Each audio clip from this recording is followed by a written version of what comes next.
Hello friends, कैसे हैं आप सभी। आई होप कि आप लोग भी बहुत अच्छे होंगे। देखिए फ्रेंड्स, प्रेगनेंसी कंसीव कर रहे हैं तो कुछ ऐसे सावधानियां हैं जो जरूर बरतनी चाहिए।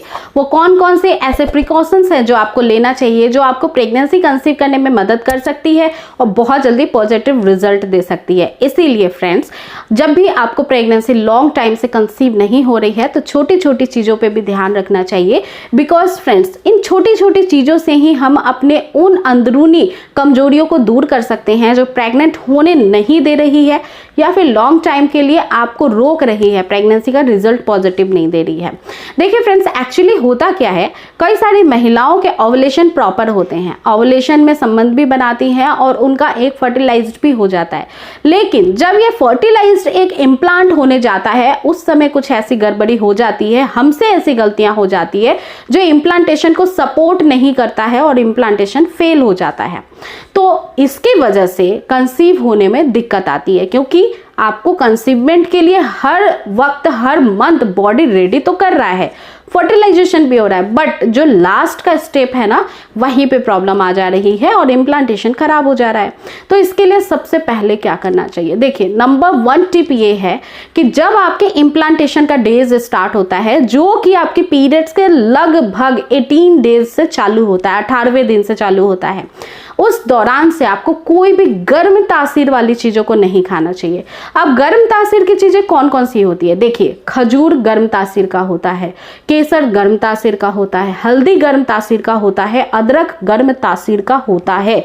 अगर इन चीजों को या फिर इससे भी ज्यादा कुछ सब्जियां होती हैं जैसे ड्रम स्टिक, काफी ज्यादा उसका तासीर गर्म होता है, कटहल ये काफी ज्यादा गर्म तासीर का होता है, परवल ये काफी ज्यादा यूपी और बिहार में यूज करने वाले वेजिटेबल्स हैं जो कि विटामिन से तो भरपूर होते ही हैं, लेकिन ये थोड़ा गर्म तासीर के होते हैं। तो ऐसी चीजों से दूरी बनानी है।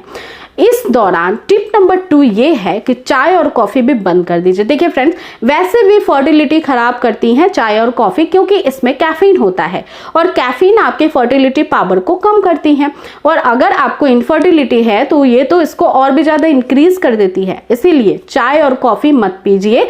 एम्प्टी स्टमक तो बिल्कुल भी मत लीजिए, बिकॉज एम्प्टी स्टमक लेने की वजह से जो हम हेल्दी ब्रेकफास्ट करते हैं या फिर आफ्टरनून का या फिर आप डिनर या फिर कुछ भी लेते हैं चाय पीने के बाद, उसका न्यूट्रिशन वैल्यू एब्जॉर्ब बॉडी नहीं कर पाता है, जिसकी वजह से भी कई सारी दिक्कतें यानी विटामिन की बहुत सारी चीजों की दिक्कतें शरीर में होती ही रहती है। बात करें फीमेल्स की तो उनके साथ तो ये और भी ज्यादा होता है, बिकॉज फीमेल्स पूरे घर का ध्यान रखती हैं, हर एक मेंबर का ध्यान रखती हैं, कौन ठीक से खा रहा है, किसको क्या पसंद है, बट बचा खुचा जो लास्ट में बचता है उससे पेट अपना भर लेती है, बिकॉज वो इतनी ज्यादा थक जाती हैं।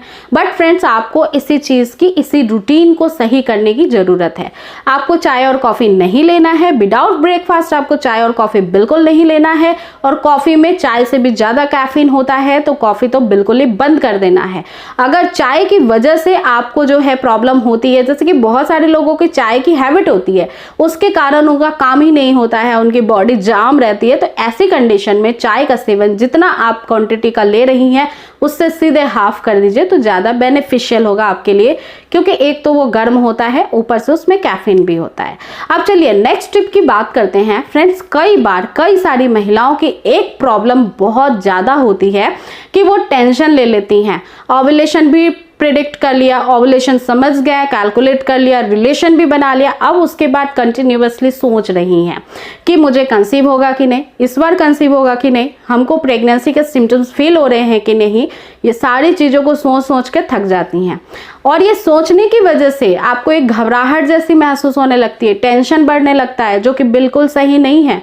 कई बार फर्स्ट ट्राइमेस्टर में टेंशन लेने की वजह से मिसकैरेज हो जाते हैं, इसीलिए टेंशन लेना बंद करिए। टेंशन लेने से तो कुछ होगा ही नहीं ना, आपके टेंशन लेने से अगर कंसीव हो जाता है तो बहुत अच्छी बात है, बट ऐसा तो होता नहीं है। इसलिए टेंशन नहीं लेना है, जितना हो सके खुश रहना है, जितना हो सके हैप्पी रहना है, हैप्पी कैसे रहना है वो आपको पता है। हर एक पर्सन का एक कंफर्ट जोन होता है जिसमें वो हैप्पीनेस को फील करता है। जैसे कि किसी को सॉन्ग सुनने को अच्छा लगता है, किसी को बुक रीड करने को अच्छा लगता है, कोई किसी पर्टिकुलर प्रोग्राम को देखकर खुश हो जाती है। तो इस तरीके से आप अपना टाइम डिसाइड कर लीजिए और इम्प्लांटेशन के दिनों में टेंशन नहीं लेना है, खुश रहिए। जितना हो सके खुश रहेंगे उतनी जल्दी इम्प्लांटेशन को सपोर्ट करेगा हार्मोन्स और बहुत जल्दी इम्प्लांटेशन सक्सेसफुली हो जाएगा, कंसीव हो जाएगा।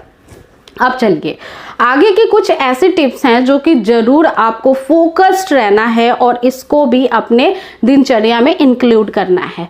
सबसे पहली बात फ्रेंड्स कि ओवर स्ट्रेसफुल एक्सरसाइज नहीं करना है। अब ओवर स्ट्रेसफुल एक्सरसाइज कौन से होते हैं?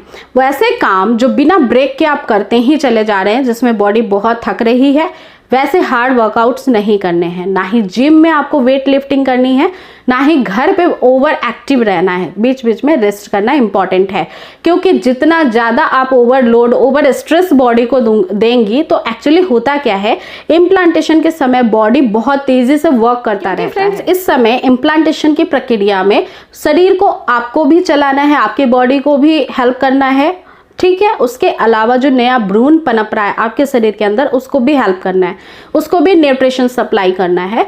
तो ऐसी कंडीशन में शरीर बहुत स्पीड से काम करता है। सारे ऑर्गन्स जो होते हैं वो डबल स्पीड से काम करने की वजह से ऑलरेडी थके हुए होते हैं, और ऊपर से और आप स्ट्रेस देंगे बॉडी को तो वो फिर बहुत गलत हो जाता है। उस समय इम्प्लांटेशन फेल होने का बहुत ज़्यादा चांस होता है।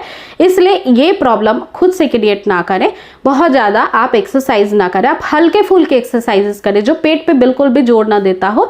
जैसे कि आप आराम से टहल सकती हैं, टहलने के अलावा आप जो है सीढ़ियाँ हल्का सा धीरे धीरे ऊपर नीचे कर सकती हैं। इस तरीके के एक्सरसाइजेस करें। पोछा वगैरह घर के काम कर सकती हैं, उसमें कोई दिक्कत नहीं है क्योंकि वो रुक रुक करके ही आप करती हैं।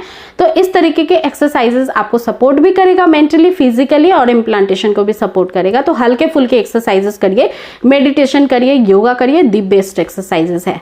इसके अलावा फ्रेंड्स आप ऑलवेज ये बात को ध्यान में रखें कि आप जो है गुनगुना पानी या फिर बहुत गर्म खाना भी मत खाइए। उस दौरान इस पे भी कंट्रोल करिए। नॉर्मल रूम टेम्परेचर वाली ही चीज़ों को आप लेंगी तो अच्छा रहेगा। बहुत ठंडी चीज़ों को भी नहीं लेना है, फ्रीज आइटम को बंद कर दीजिए, वो भी नहीं लेना है। तो एक जो इन्वायरमेंट होना चाहिए बॉडी के अंदर सुटेबिलिटी ऑफ इम्प्लांटेशन को सपोर्ट करने के लिए, बेहद इंपॉर्टेंट होता है। तो इस तरीके से आप छोटे छोटे टिप्स को फॉलो करके कंसीव कर लेंगी बहुत जल्दी, क्योंकि बहुत सारी महिलाओं को सक्सेसफुली कंसीव हुआ है। ये ऐसे टिप्स हैं जो कोई भी नहीं बताता है। और फ्रेंड्स कई सारे ऐसे डॉक्टर होते हैं जो बहुत अच्छे से गाइड करते हैं, छोटे छोटे स्टेप्स को समझाते हैं, तो वो आपको बता भी देते हैं। आइडियली होप ये वीडियो आपके लिए बेहद हेल्पफुल थी। अगर आपको अच्छी लगी है तो प्लीज़ सब्सक्राइब करिए चैनल को, इस वीडियो को शेयर करिए और एक लाइक करना बिल्कुल भी ना भूलें। और मुझे फेसबुक पेज और इंस्टाग्राम पे भी आप फॉलो कर सकते हैं। तो चलिए फिर मिलती हूँ नेक्स्ट वीडियो में एक नई टॉपिक के साथ।